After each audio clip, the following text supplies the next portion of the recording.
This guy in Florida, of course. Shouldn't say that, but it was in Florida. Unsurprisingly. It was in Tampa. Let me make sure. Richard McTeer.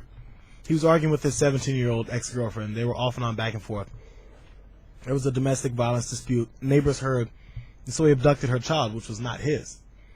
3-month-old kid, and they drove out, and they were about to. No, he basically kidnapped the kid, and they were about to put out the Amber Alert for it. But then this, there was a cameraman for some local news organization that saw this kid on the side of the road, obviously dead or closest to it as possible. And the kid ended up dying, and so he was arrested and everything. And you know, they said there was little aspects of the story. They're saying he might be dropped down to like a second-degree murder trial because it was a crime of passion.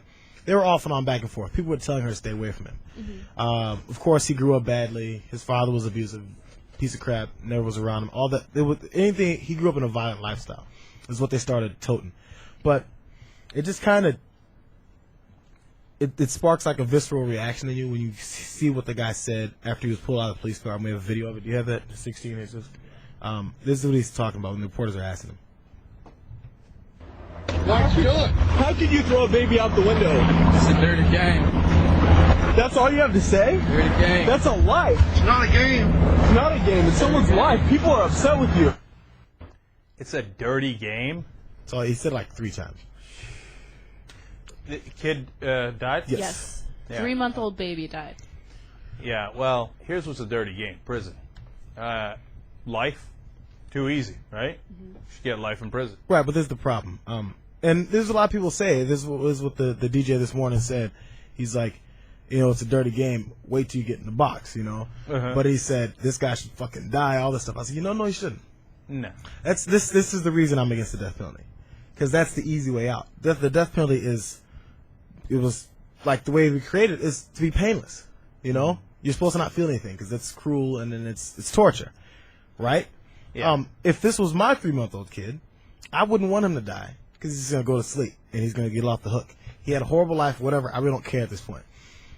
I would want to fuck him up so bad that it's just you can't. It shouldn't be humanly allowed to happen for what I would want to happen to someone. Like death is easy now. You know, you're like, oh yeah, I killed somebody, threw him out the window. That kid had no chance of anything. So yeah, I get to go to sleep now. No, you get to live as long as possible. Horribly. Right. For every breath you take. I got 2 other thoughts on that. One, you know, they're wondering if it should be mitigating that it was a crime of passion. I don't give a damn about that, man. And did he seem like he was, you know, all riled up or something? No, he was perfectly calm, saying, "Oh yeah, it's a dirty game." What does that even mean? I don't know. But that leads to my second point, which is, dude, 20 years from now, 40 years from now, 50 years from now, it's not going to be the same guy. You know, people grow up, and because of this incredibly dumb thing he did, he's going to be in prison for the rest of his life. And that leads to JR's point, man. That's a hell of a sentence. Mm-hmm. It's a hell of a sentence. And one, I don't want to execute him for one thing he did, which is a terrible, heinous thing. Don't get me wrong. When he was, how old is he? It's like 22, 23. 22, 23, which he's going to regret at 42 and 52. But you know what? There are some mistakes you don't recover from, and throwing a baby out a window is one of them. So you know what? You got to live your whole life in prison. That's tough, man. That's much tougher, I think. Yeah, you have to sit and think about it. And maybe you come around and you do all this, whatever, but you still don't ever get out. Now, that's why, really, my way and the death penalty, I think, are both wrong. Mm-hmm. That's just the way I would react. That's what I would want to happen. Personally, if that was someone that I was connected to in a way. You know? I know that. And it's wrong to do. I understand that. I'm not saying that but here's the thing. No, we got to set some clear rules in society because, you know, this is the old, you know, justice-seeking jank, which is still, by the way, the same jank here. But if I get that he's a different guy at 52 than he was at 22, and maybe he's changed and, you know, and trying to do some good. I don't know. Maybe he doesn't. Maybe he stays the same ass as his whole life, right? But even if he changes, I can't let you out because that baby didn't get to 52, didn't get to 22, didn't get anywhere because you killed him.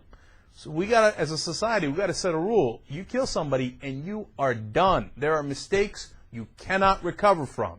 Life in prison without parole. You know, I don't know if you think that's too tough, but I don't. He threw a 3-month-old out the window. I agree with you. And he wasn't 17, he wasn't 15, he was 22. You're an adult. You're done. So, On the other hand, even if you're on the favor of execution, it's in this case where he clearly did it, it seems easy to you. How about all the cases you don't see where you're not entirely sure? Exactly. And then you wind up killing the wrong guy?